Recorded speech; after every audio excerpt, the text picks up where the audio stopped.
Dale, nice to see you again. How's it been going? It's been very good. Nice to see you again. Back here at ISHI 30. Yes. And beautiful Palm Springs. Yeah.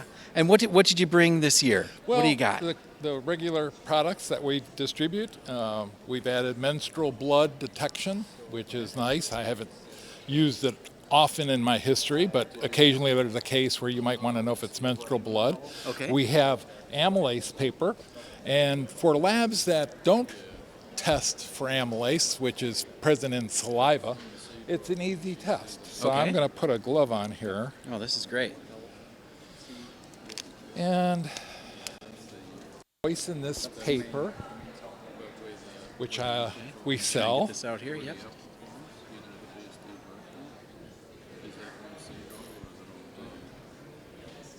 Now, obviously, we have a fork. Sure. Comes in a crime lab, you just do DNA on it. We know that's probably saliva. Okay. Same with a cigarette butt. But a pair of underwear, female panties, you might want to know, is it saliva, what the DNA is coming from. So Okay. quick test. I'm just going to take this and fold it over the fork. And this paper has starch in it. Okay. And amylase is present in saliva, and amylase digests starch. So I'm going to add a little bit of iodine, which is supplied in the kit. In the kit. Okay.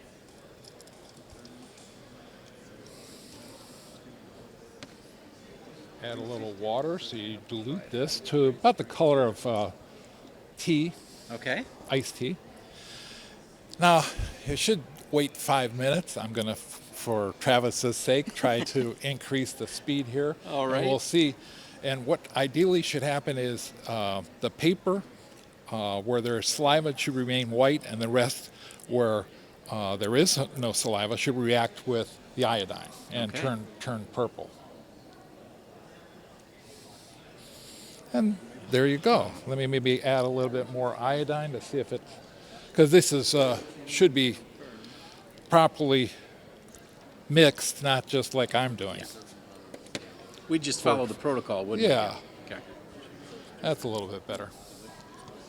So you can see these areas that Yes. have saliva on them, and now this can be cut out, not this, but this can be swabbed, or a stain on a pair of underwear could be swabbed and then cut out, and DNA could be extracted from that material. So now you're getting a DNA result, and you know what the material, the stain is. Right. So do you also have the same type of technology for if it is blood? It will do the same kind of thing? you Or can- is this just to the amylase? Well, it's available to scientists. They know how to map.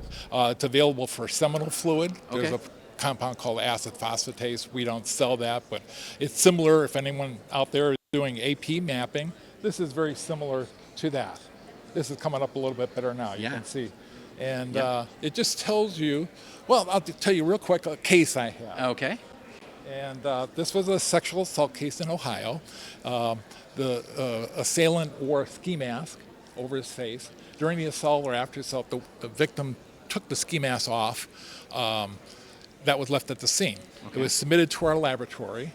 Where are you going to, Travis, cut for DNA on that ski mask? Right around the mouth, probably, There you go, right? right around the mouth hole, which is Yeah. what she did. And guess what? She didn't get a result. So my boss said, Dale, can you use this paper? And we weren't selling it then, but I was making it in-house. Yeah. And I mapped the whole ski mask, and one little area right at the bottom came up intense. And she ran that, got a full profile of the bad guy. So you got to find the stains. People out there, you got to find the stains before you can do DNA on it. Very good. Wow, that was fantastic. Thank you very much, Dale. Nice to see you again. Nice to Travis. see you too, and I'll see you at Promega ISHI 31. I hope so. All right, thanks a lot. Good, thank you. See you.